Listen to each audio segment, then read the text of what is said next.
Hi all, ജിക്സ് P S C അക്കാഡമിയുടെ പുതിയ വീഡിയോയിലേക്ക് എല്ലാവർക്കും സ്വാഗതം. ഇന്ന് നമ്മൾ നോക്കാൻ പോകുന്നത് 10ാം ക്ലാസ്സിലെ പുതിയ ടെക്സ്റ്റാണ്. നമുക്കറിയാം, അതിലെ ഒന്നാമത്തെ ചാപ്റ്ററാണ്, സോഷ്യൽ സയൻസിലെ ഒന്നാമത്തെ ചാപ്റ്ററാണ് ഇന്നിപ്പോൾ നമ്മൾ നോക്കാൻ വേണ്ടിയിട്ട് പോകുന്നത്.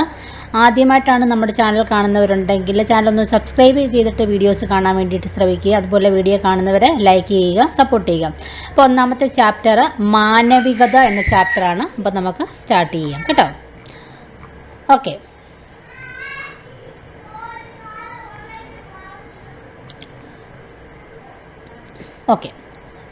സ്റ്റാർട്ട് ചെയ്യാണ്. അറിവിൻ്റെ നിരാസം നന്മയുടെ നിരാസം തന്നെയാണ്. നന്മയുടെ ജ്വാലയാൽ പ്രകാശിതമാക്കപ്പെട്ട ബുദ്ധിക്ക് ആ ജ്വാലയെ സ്നേഹിക്കാതിരിക്കാനാവില്ല. സ്നേഹം അറിവിൻ്റെ മാത്രം സന്തതിയാണ്. യുക്തിചിന്ത ശരിയായ ഇച്ഛയുടെ മാർഗദർശിയും നമ്മെ മോക്ഷത്തിലേക്ക് നയിക്കുന്നതും യുക്തി തന്നെ.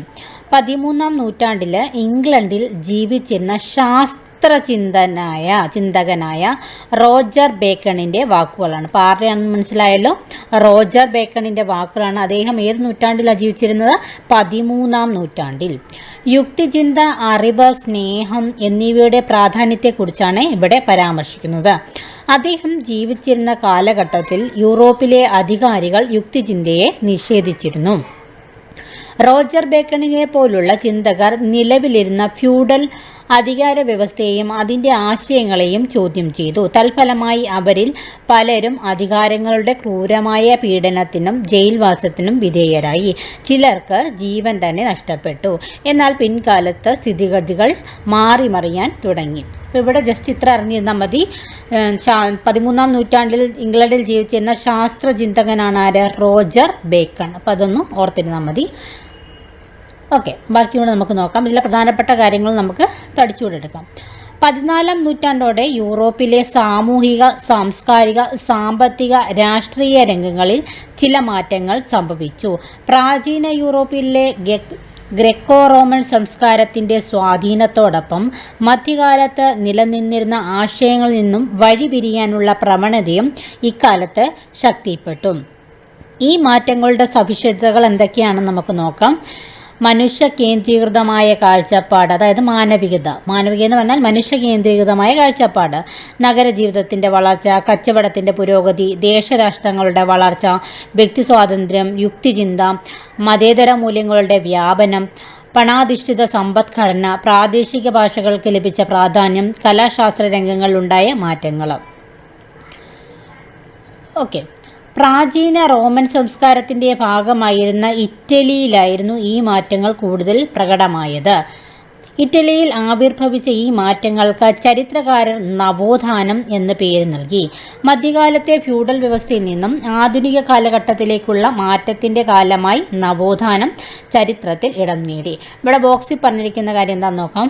ഗ്രെക്കോ റോമൻ സംസ്കാരങ്ങൾ. പ്രാചീന യൂറോപ്പിൽ നിലനിന്നിരുന്ന രണ്ട് പ്രധാന സംസ്കാരങ്ങൾ ഏതൊക്കെയായിരുന്നു? പ്രാചീന യൂറോപ്പിൽ നിലനിന്നിരുന്ന രണ്ട് പ്രധാന സംസ്കാരങ്ങൾ ഏതൊക്കെയായിരുന്നു? ഗ്രീക്ക്, റോമൻ സംസ്കാരങ്ങൾ. ഇവ ക്ലാസിക്കൽ സംസ്കാരങ്ങളെന്നും അറിയപ്പെട്ടിരുന്നു. ഇമ്പോർട്ടൻ്റ് ആണ്. ഗ്രീക്ക്, റോമൻ സംസ്കാരങ്ങൾ അറിയപ്പെട്ടിരുന്ന പേരെന്താണ്? ക്ലാസിക്കൽ സംസ്കാരങ്ങൾ. BCE 12ാം നൂറ്റാണ്ട് മുതൽ BCE 4ാം നൂറ്റാണ്ട് വരെയുള്ള കാലഘട്ടമായിരുന്നു ഗ്രീക്ക് സംസ്കാരത്തിൻ്റെ. എന്നോട്ടെന്ന് വരെയായിരുന്നു? BCE 12ാം നൂറ്റാണ്ട് മുതൽ BCE 4ാം നൂറ്റാണ്ട് വരെ. BCE 7ാം നൂറ്റാണ്ട് മുതൽ CE 5ാം നൂറ്റാണ്ട് വരെയായിരുന്നു റോമൻ സംസ്കാരത്തിൻ്റെ കാലഘട്ടം. അപ്പോൾ ഗ്രീക്ക് സംസ്കാരത്തിൻ്റെയും റോമൻ സംസ്കാരത്തിൻ്റെയും കാലഘട്ടം. അപ്പോൾ BCE 12ാം നൂറ്റാണ്ട് മുതൽ BCE 4ാം നൂറ്റാണ്ട് വരെയുള്ള കാലഘട്ടമായിരുന്നു ഏത്? ഗ്രീക്ക് സംസ്കാരത്തിൻ്റേത്. BCE 7ാം നൂറ്റാണ്ട് മുതൽ CE 5ാം നൂറ്റാണ്ട് വരെയായിരുന്നു ഏതാണ്? റോമൻ സംസ്കാരത്തിൻ്റെ കാലഘട്ടം. അപ്പോൾ അത്രയും കാര്യങ്ങളാണ് അവിടെ അറിഞ്ഞിരിക്കേണ്ടത്. ഇനി നവോത്ഥാനം എന്ന് പറഞ്ഞിരിക്കുന്നത്, നമ്മൾ ഈ ടെക്സ്റ്റുകളൊക്കെ നോക്കുമ്പോൾ ഇതിലത്തെ ഈ ബോക്സിൽ പറഞ്ഞിരിക്കുന്ന കാര്യങ്ങളും കളർ ചെയ്ത് പറഞ്ഞിട്ടുള്ള കാര്യങ്ങളൊക്കെ ഇല്ലേ, അതെല്ലാം ഭയങ്കര ഇമ്പോർട്ടൻ്റ് കേട്ടോ. നവോത്ഥാനമാണ്. റിനൈസ്നസ് എന്ന വാക്കിന് മലയാളത്തിൽ നവോത്ഥാനം, പുനർജനി. അപ്പോൾ അതൊന്ന് നോട്ട് ചെയ്യുക. പുനർജനി എന്നുള്ളത് നമ്മളത്ര ശ്രദ്ധിക്കാറില്ല എന്നൊക്കെയാണ് അർത്ഥം. 14-ാം നൂറ്റാണ്ട് കൂടി പ്രാചീന ഗ്രീക്കോ റോമൻ സംസ്കാരങ്ങൾക്കുണ്ടായ പുനർജനി എന്നാണ് ഇതുകൊണ്ട് അർത്ഥമാക്കുന്നത്. എന്താണ്? 14-ാം നൂറ്റാണ്ടോടുകൂടി പ്രാചീന ഗ്രേക്കോ റോമൻ സംസ്കാരങ്ങൾക്കുണ്ടായ പുനർജനി. ഓക്കെ, അടുത്തത് പ്രസ്താവന വിലയിരുത്താൻ കുട്ടികൾക്ക് ചെയ്യാനുള്ളത് നമുക്ക് പഠിക്കാനുള്ളതൊന്നുമല്ല കേട്ടോ. ഇറ്റലിയിലെ നഗരങ്ങൾ യൂറോപ്പിലെ മറ്റ് നഗരങ്ങളിൽ നിന്നും വ്യത്യസ്തമായിരുന്നു. കാരണങ്ങൾ നോക്കി വെച്ചേക്കാം. അപ്പം നമുക്കറിയാം, പ്രസ്ഥാന രീതിയിൽ ഏത് വേണമെങ്കിലും ചോദിക്കാം. അപ്പം നോക്കാം. ഇറ്റലിയിലെ നഗരങ്ങൾ യൂറോപ്പിലെ മറ്റ് നഗരങ്ങളിൽ നിന്നും വ്യത്യസ്തമായിരിക്കാൻ കാരണം എന്തായിരുന്നു? അവ കൂടുതൽ സ്വാതന്ത്ര്യവും സമ്പന്നവും ഊർജ്ജസ്വലവുമായിരുന്നു. ഇവിടങ്ങളിലെ വ്യാപാരികൾ ബാങ്കിങ്, ഇൻഷുറൻസ് എന്നീ മേഖലകളെക്കുറിച്ച് അറിവുള്ളവരായിരുന്നു. ബുക്ക് കീപ്പിംഗ് പോലുള്ള വാണിജ്യ സാങ്കേതിക വിദ്യകളിൽ കാര്യക്ഷമത കൈവരിച്ചവരും അക്കൂട്ടത്തിലുണ്ടായിരുന്നു. അവരിൽ നിരവധി പേര് വാണിജ്യത്തിലൂടെ അതിസമ്പന്നരായി മാറുകയും ചെയ്തു. എന്താ ഈ ബുക്ക് കീപ്പിംഗ് എന്ന് നോക്കാം. ഒരു സ്ഥാപനത്തിൻ്റെ വരവും ചെലവും ദൈനംദിന അടിസ്ഥാനത്തിൽ ക്രമമായി രേഖപ്പെടുത്തുന്നതിനെയാണ് എന്ത് പറയുന്നത്? Book keeping. അക്കൗണ്ടിങ്ങിൻ്റെ ആദ്യ നടപടിയാണ് ബുക്ക് കീപ്പിംഗ്. ഇമ്പോർട്ടൻ്റ് ആണ്, നോട്ട് ചെയ്യുക. അക്കൗണ്ടിങ്ങിൻ്റെ ആദ്യ നടപടി എന്ന് പറഞ്ഞാൽ എന്താണ്? Book keeping. എന്താ ബുക്ക് കീപ്പിംഗ്? ഒരു സ്ഥാപനത്തിൻ്റെ വരവും ചെലവും ദൈനംദിന അടിസ്ഥാനത്തിൽ ക്രമമായി രേഖപ്പെടുത്തുന്നതിനെയാണ് എന്ത് പറയുന്നത്? Book keeping. അടുത്ത ഭാഗത്തേക്ക് പോവാണ്. ഓക്കെ, 11-ാം നൂറ്റാണ്ടോടെ യൂറോപ്പിൽ ഉണ്ടായ വാണിജ്യവൽക്കരണം മധ്യകാല ഫ്യൂഡൽ വ്യവസ്ഥയുടെ തകർച്ചയ്ക്കും മതമേധാവിത്വത്തിൻ്റെ ശക്തി ക്ഷയിക്കുന്നതിനും കാരണമായി. ഇത് സമ്പന്നരായ ഒരു വിഭാഗത്തിൻ്റെ ഉയർച്ചയ്ക്കും ആധിപത്യത്തിനും ഇടയാക്കി. വാണിജ്യ പുരോഗതിയുടെ ഫലമായി ഇറ്റലിയിൽ നിരവധി സമ്പന്ന കുടുംബങ്ങൾ ഉയർന്നു വന്നു. ഇവർ രാഷ്ട്രീയ അധികാരത്തിൻ്റെ ഒരു പങ്ക് ആവശ്യപ്പെട്ടു. ഇത്തരത്തിൽ ഉയർന്നു വന്ന കുടുംബങ്ങളും അവ വളർന്നു വന്ന നഗരങ്ങളും എന്തെല്ലാമെന്ന് നോക്കാം. ഈ ഒരു ബോക്സ് ഇമ്പോർട്ടൻ്റ് ആണ്. ഇറ്റാലിയൻ കുടുംബങ്ങളും അപ്പം അതിൻ്റെ ഫലമായിട്ട് ഉയർന്നു വന്നിട്ടുള്ള നഗരങ്ങളുമാണ് കേട്ടോ. മെഡിച്ചി വളർന്നു വന്ന നഗരം Florence. Sforza Milan. Farnese Parma. Orsini Naples. Visconti Milan. ഒരിക്കൽ കൂടി പറയാം. മെഡിജി എന്ന് പറഞ്ഞാൽ Florence. Sforza Milan. Farnese Parma. Orsini Naples. Visconti Milan. മധ്യകാലത്ത് നടന്ന കുരിശ് യുദ്ധങ്ങൾ കിഴക്കും പടിഞ്ഞാറും തമ്മിലുള്ള സംസ്കാര വിനിമയത്തിന് വഴിതെളിച്ചു. കിഴക്കൻ ലോകത്തെ സംസ്കാരങ്ങൾ, നഗരങ്ങൾ, അവിടങ്ങളിലെ ജനജീവിതം തുടങ്ങിയവയുമായി ഇറ്റാലിയൻ നഗരങ്ങൾ പരിചയത്തിലായി. ഇത് ഇറ്റാലിയൻ നഗരങ്ങളുടെ വളർച്ചയ്ക്ക് വേഗത കൂട്ടി. ഇസ്ലാമിക സാമ്രാജ്യം, ബൈസൻ്റർ സാമ്രാജ്യം എന്നിവയുമായി സ്ഥാപിച്ച വാണിജ്യബന്ധത്തിൻ്റെ വൻതോതിൽ സമ്പത്ത് ഇറ്റാലിയൻ നഗരങ്ങളിലേക്ക് ഒഴുകി. കാലാന്തരത്തിൽ മെഡിറ്ററേനിയൻ പ്രദേശം കേന്ദ്രീകരിച്ച് നിലനിന്നിരുന്ന കിഴക്കും പടിഞ്ഞാറും തമ്മിലുള്ള വാണിജ്യത്തിൻ്റെ കുത്തക ഇറ്റാലിയൻ നഗരങ്ങളിലെ കച്ചവടക്കാരുടെ നിയന്ത്രണത്തിലായി. ഇനിയുള്ളത് കുരിശ് യുദ്ധങ്ങളാണ്, നോക്കാം. വിശുദ്ധ നാടായി കരുതപ്പെടുന്ന, വിശുദ്ധ നാടെന്നറിയപ്പെടുന്ന പേര് ജെറുസലേമിനായി ഇസ്ലാം മതവിശ്വാസികളും ക്രൈസ്തവരും തമ്മിൽ നടന്ന യുദ്ധങ്ങളാണ് കുരിശ് യുദ്ധങ്ങൾ. ഇപ്പോൾ ആരൊക്കെ തമ്മിലായിരുന്നു? ഇസ്ലാം മതവിശ്വാസികളും ക്രൈസ്തവരും. ഏഷ്യയുടെയും യൂറോപ്പിൻ്റെയും രാഷ്ട്രീയ, സാമൂഹിക, സാമ്പത്തിക ജീവിതത്തിൽ ഇത് നിർണായക സ്വാധീനം ചെലുത്തി. CE 11-ാം നൂറ്റാണ്ട് മുതൽ 13-ാം നൂറ്റാണ്ട് വരെയായിരുന്നു ഇതിൻ്റെ കാലഘട്ടം. അപ്പോൾ അതൊന്ന് നോട്ട് ചെയ്യുക കേട്ടോ. അടുത്തത് 14-ാം നൂറ്റാണ്ടിൻ്റെ മധ്യത്തിൽ പൊട്ടിപ്പുറപ്പെട്ട ബ്യൂബോണിക് പ്ലേഗ് എന്ന മഹാമാരി ഇറ്റാലിയൻ നഗരങ്ങളെ സാരമായി ബാധിച്ചു. Black death. അപ്പോൾ ബ്ലാക്ക് ഡെത്ത് എന്നറിയപ്പെടുന്നത് ഏതാണെന്ന് പരീക്ഷയിൽ പലവട്ടം ചോദിച്ചിട്ടുണ്ട്. പ്ലേഗാണ്, ബ്ലൂബോണിക് പ്ലേഗ് എന്നറിയപ്പെടുന്ന ഈ ദുരന്തത്തിൽ വൻതോതിൽ ജനങ്ങൾ മരണപ്പെട്ടത് തൊഴിലാളികളുടെ ലഭ്യതയിൽ കുറവുണ്ടാക്കി. ഇത് കാർഷിക മേഖലയെ ആശ്രയിച്ച് നിലനിന്നിരുന്ന മധ്യകാല ഫ്യൂഡൽ വ്യവസ്ഥയുടെ തകർച്ചയ്ക്കും വാണിജ്യ കേന്ദ്രീകൃതമായ ഒരു മധ്യവർഗത്തിൻ്റെ വളർച്ചയ്ക്കും വഴിയൊരുക്കി. നിലവിലുണ്ടായിരുന്ന മരുന്നുകൾ പ്ലേഗിനെ ചെറുക്കുന്നതിൽ പരാജയപ്പെട്ടപ്പോൾ ജനം പ്രാചീന ഗ്രീസിലെയും റോമിലെയും വൈദ്യശാസ്ത്രത്തെക്കുറിച്ച് കൂടുതൽ പഠിക്കാൻ തുടങ്ങി. പ്ലേഗിൻ്റെ ഭീകരത മനുഷ്യൻ്റെ ജീവിതത്തിൻ്റെ നൈമിഷികതയെയും അനിശ്ചിതത്വത്തെയും കുറിച്ച് ചിന്തിക്കാനും സുഖങ്ങളെക്കുറിച്ച് അന്വേഷിക്കാനും തങ്ങളെക്കുറിച്ച് തന്നെ ചിന്തിക്കാനും ഒക്കെ പ്രേരിപ്പിച്ചു. ഇതാണ് മാനവികതയിലേക്ക് വഴി തുറന്നത്. ഇപ്പം എന്തായിരുന്നു കാരണം എന്നറിയാലോ? പ്ലേഗിൻ്റേത്. ഓക്കെ, അപ്പം ഓർത്തിരിക്കുക, മാനവികതയിലേക്ക് വഴി തുറന്നത് എന്തായിരുന്നു എന്ന് മനസ്സിലായല്ലോ. ഇനി ബ്ലാക്ക് ഡെത്ത് എന്ന് പറഞ്ഞു കൊടുത്തിട്ടുണ്ട്, ഇമ്പോർട്ടൻ്റ് ആണ്.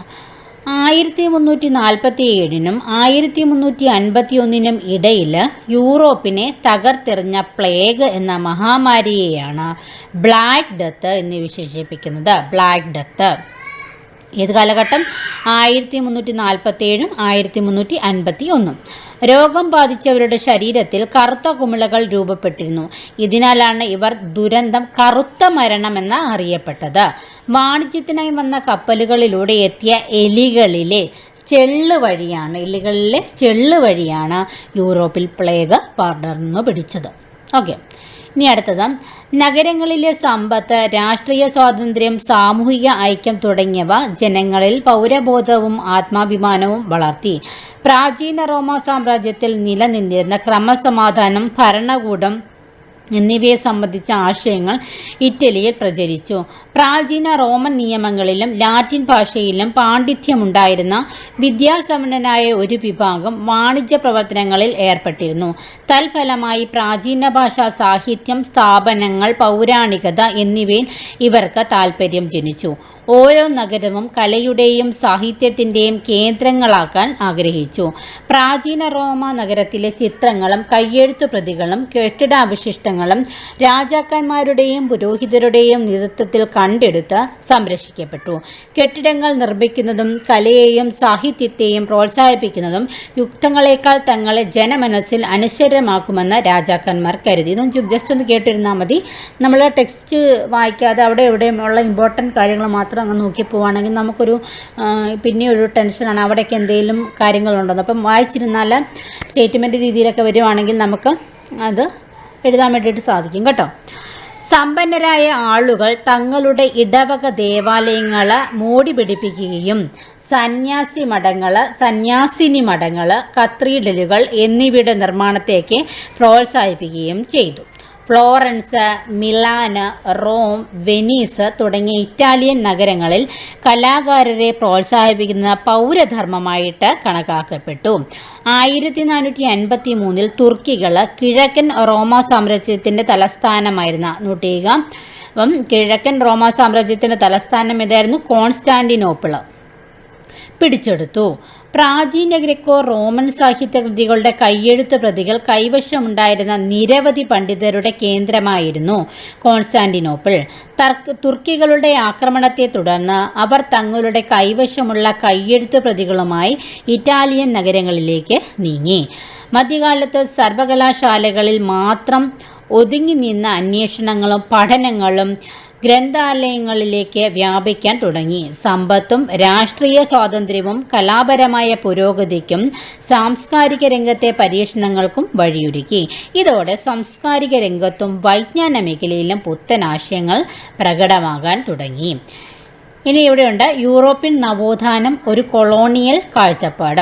യൂറോപ്പ് കേന്ദ്രീകരിച്ചാണ് നവോത്ഥാനം ആവിർഭവിച്ചത് എന്ന ആശയത്തിനെതിരായിരുന്നു ഇന്ന് നിരവധി അഭിപ്രായങ്ങൾ ഉയർന്നു വരുന്നുണ്ട്.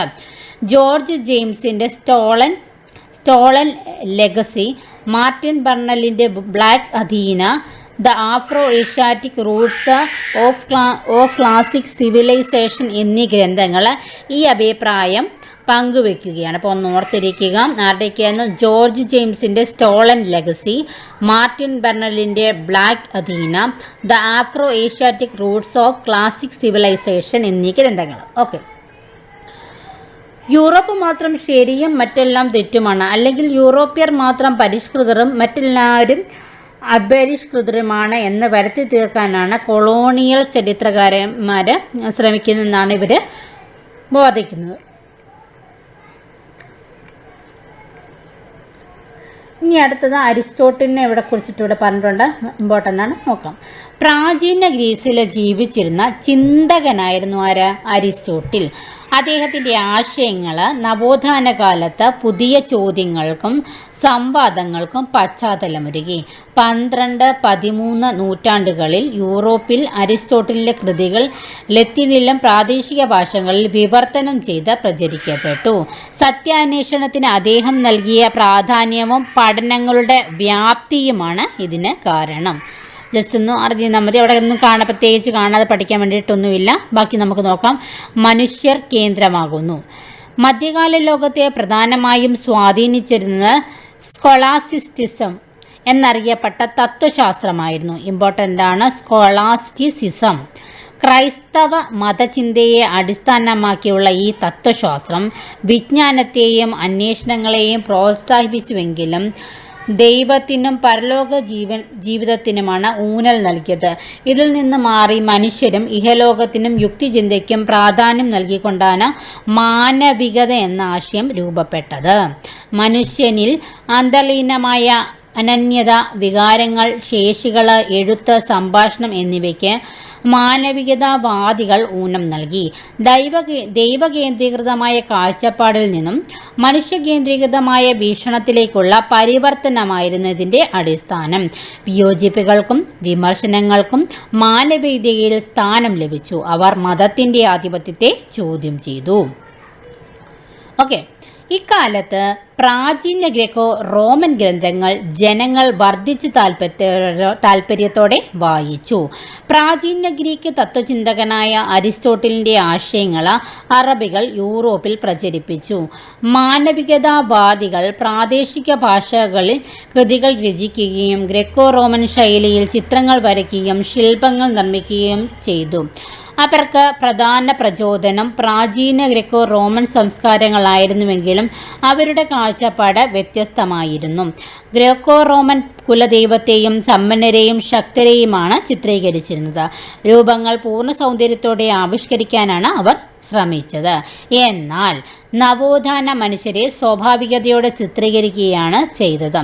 നവോത്ഥാന കാലത്തെ കലാസാഹിത്യ സൃഷ്ടികൾ ഇത് സാക്ഷ്യപ്പെടുത്തുന്നു. മാനവികത പിൽക്കാലത്ത് ചിത്രകല, ശില്പകല, സാഹിത്യം, രാഷ്ട്രീയം, ചരിത്രം, ശാസ്ത്രം, മതം തുടങ്ങിയ വിവിധ മേഖലകളിൽ മാറ്റത്തിനുള്ള പ്രചോദനവും സ്രോതസ്സുമായി മാറി. ഈ മാറ്റങ്ങളെയാണ് എന്ത് പ്രതിനിധീകരിക്കുന്നത്? നവോത്ഥാനം. ഓക്കെ, അടുത്തത് നവോത്ഥാന കലയാണ്. മധ്യകാലത്തെ ചിത്രയും ഒരു നവോത്ഥാന കാലത്തെ ചിത്രവുമാണ് ഇവിടെ കൊടുത്തിരിക്കുന്നത്. മധ്യകാലത്തെയും നവോത്ഥാന കാലത്തെയും ചിത്രങ്ങളാണ് മുകളിൽ കൊടുത്തിരിക്കുന്നത്. രണ്ടിൻ്റെയും പ്രമേയം ഒന്നാണ്. എന്നാൽ ഇവയുടെ ശൈലിയിലുള്ള മാറ്റം നോക്കിക്കേ, വെള്ളത്തിൽ പടത്തിലുള്ള മാറ്റങ്ങൾ നോക്കിക്കേ. മധ്യകാലത്തെ ചിത്രം മാലാഖമാർ, സ്വർഗീയത തുടങ്ങിയ ആത്മീയ ഘടകങ്ങൾക്ക് പ്രാധാന്യം നൽകുമ്പോൾ നവോത്ഥാനത്തെ കാലത്തെ ചിത്രം ശരീരത്തിൻ്റെ സൗന്ദര്യം, മൗലികത, വർണ്ണങ്ങളുടെ സ്വാഭാവിക പ്രയോഗം തുടങ്ങിയ ഭൗതിക ഘടകങ്ങൾക്ക് ഊന്നൽ നൽകുന്നു. വ്യത്യാസം മനസ്സിലായല്ലോ? ഈ രീതിയിൽ നവോത്ഥാന കാലത്ത് ചിത്രകല, ശില്പകല, വാസ്തുവിദ്യ എന്നീ മേഖലകൾ സവിശേഷമായ മാറ്റങ്ങൾക്ക് വിധേയമായി. യൂറോപ്പിലെ പ്രധാന വാണിജ്യ കേന്ദ്രങ്ങളിലൊന്നായ ഫ്ലോറൻസ് നഗരമായിരുന്നു ഇറ്റലിയിലെ നവോത്ഥാന കലയുടെ പ്രധാന കേന്ദ്രം. അപ്പോൾ ഇറ്റലിയിലെ നവോത്ഥാന കലയുടെ പ്രധാന കേന്ദ്രം ഏതായിരുന്നു? യൂറോപ്പിലെ പ്രധാന വാണിജ്യ കേന്ദ്രങ്ങളിലൊന്നായ ഫ്ലോറൻസ് നഗരം. ഇനി ചിത്രകലയെക്കുറിച്ചിട്ട് പറയുന്നത് നോക്കാം. നവോത്ഥാന കാലത്ത് മാനവികത ഏറ്റവും ശക്തമായി പ്രതിഫലിച്ച മേഖലയായിരുന്നു ഇത് ചിത്രകല. ചിത്രകാരർ തങ്ങളുടെ ചിത്രങ്ങളിൽ മനുഷ്യരൂപങ്ങളെ കൃത്യമായും വ്യക്തമായും സൂക്ഷ്മതയോടെയും അവതരിപ്പിച്ചു. ശരീരശാസ്ത്രത്തിൽ അവർ കൈവരിച്ചിരുന്ന അറിവ് ഇതിന് സഹായകമായി. യുക്തിചിന്തയ്ക്കും മനുഷ്യ സ്വഭാവത്തിലെ വൈകാരികതയ്ക്കും ചിത്രകാരർ തങ്ങളുടെ സൃഷ്ടികളിൽ ഊന്നൽ നൽകി. ഇഹലോകത്തെ മൂല്യങ്ങൾക്ക് പ്രാധാന്യം ലഭിച്ചു. മാനവികതയുടെ സ്വാധീനം കാരണം കലാസൃഷ്ടികൾ കൂടുതൽ കൃത്യതയുള്ളവയും യാഥാർത്ഥ്യത്തോട് ചേർന്നു നിൽക്കുന്നവയായിരുന്നു. നോട്ട് ചെയ്യുക, മാനവികതയുടെ സ്വാധീനം കാരണം കലാസൃഷ്ടികൾ എങ്ങനെയായിരുന്നു? കൂടുതൽ കൃത്യതയുള്ളവയും യാഥാർത്ഥ്യത്തോട് ചേർന്നു നിൽക്കുന്നവയും ആയിരുന്നു. ഇപ്പോൾ 10ാം ക്ലാസ്സിലെ പുസ്തകമായതുകൊണ്ട് കുറച്ച് ലെങ്തിയാണ് ഓരോ ചാപ്റ്ററും. നമുക്ക് ഇമ്പോർട്ടൻ്റ് ആയിട്ടുള്ള കാര്യങ്ങൾ പഠിക്കാം, ബാക്കി എല്ലാ കാര്യങ്ങളും ഒന്ന് അറിഞ്ഞിരുന്നാൽ മതി. അപ്പോൾ ദൈവ സിദ്ധാന്തങ്ങൾക്ക് പ്രാധാന്യം നൽകുന്ന പ്രമേയങ്ങളാണ് തങ്ങളുടെ സൃഷ്ടികൾക്ക് കലാകാരർ പൊതുവെ തിരഞ്ഞെടുത്തിരുന്നത്. പക്ഷേ അവരുടെ ചിത്രങ്ങളിൽ ചുവടെ പറയുന്ന സവിശേഷതകൾ കാണാം. എന്തൊക്കെയായിരുന്നു നോക്കാം. ഭൂദൃശ്യങ്ങൾ, വർണ്ണങ്ങൾ കൊണ്ട് പ്രകാശത്തെയും അകലത്തെയും ചിത്രീകരിക്കൽ, മനുഷ്യ ശരീരത്തിൻ്റെ യഥാർത്ഥ ചിത്രീകരണം, എണ്ണച്ചായത്തിൻ്റെ ഉപയോഗം, ഛായാചിത്രങ്ങൾ, ആദർശവൽക്കരിക്കപ്പെട്ട മനുഷ്യരൂപത്തിലുള്ള ദൈവത്തിൻ്റെ ചിത്രീകരണം. ഇറ്റാലിയൻ നവോത്ഥാന ചിത്രകാരനായ ജിയോവന്നി ബെല്ലിനി വരച്ച ആഗണി ഇൻ ദ ഗാർഡൻ, പൂന്തോട്ടത്തിലെ വേദന എന്ന ചിത്രമാണ്. ഇത് ഇമ്പോർട്ടൻ്റ് ആണ്. ആര് വരച്ച ആ ചിത്രം ആരുടേതാണെന്നൊക്കെ പരീക്ഷയിൽ ചോദിക്കാറുണ്ട്. അപ്പം ഏതാണ് ആഗണി ഇൻ ദ ഗാർഡൻ ആരുടെയാണ്, അല്ലെങ്കിൽ പൂന്തോട്ടത്തിലെ വേദന ആരുടെയാണ്? ജിയോവന്നി ബെല്ലിനി. ഒലീവ് പർവ്വതത്തിൽ ക്രിസ്തു മുട്ടുകുത്തി പ്രാർത്ഥിക്കുമ്പോൾ ശിഷ്യർ അദ്ദേഹത്തിൻ്റെ സമീപത്ത് ഉറങ്ങുന്നു. ക്രിസ്തുവിനെ പിടികൂടാൻ റോമൻ പടയാളികൾ വരുന്നതും പശ്ചാത്തലമായിട്ട് കാണാം. ഇറ്റാലിയൻ നവോത്ഥാന ചിത്രകാരനായ പിയറോ ഡെല്ല ഫ്രാൻസ്കയുടെ പ്രശസ്തമായ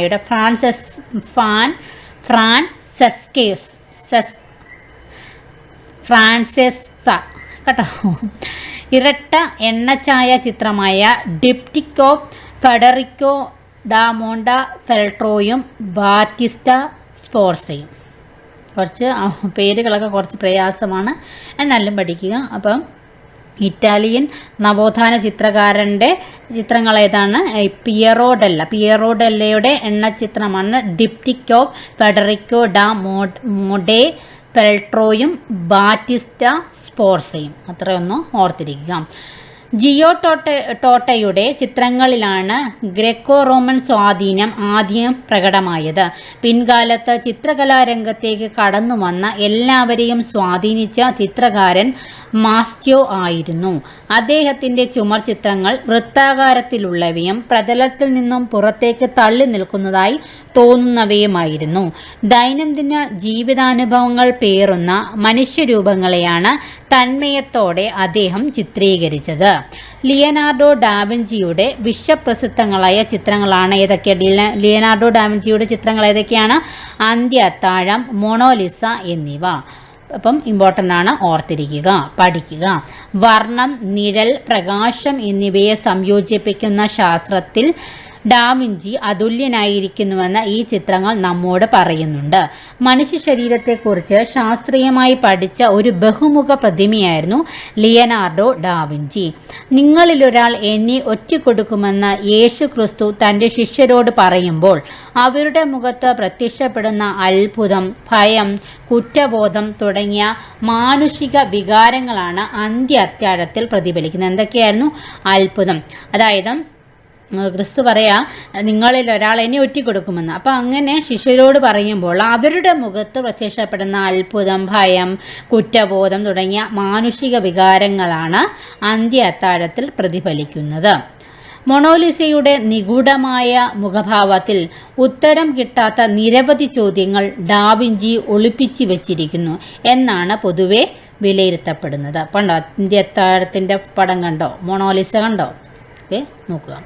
വത്തിക്കാനിലെ സിസ്റ്റർ ചാപ്പലിൻ്റെ മുകൾ തട്ടിൽ വരച്ച ചുമർ ചിത്രങ്ങളും അന്ത്യവിധിയും മൈക്കലാഞ്ചലോ എന്ന മറ്റൊരു പ്രതിഭാശാലിയെ അനശ്വരനാക്കുന്നു. അന്ത്യവിധി മൈക്കലാഞ്ചലോ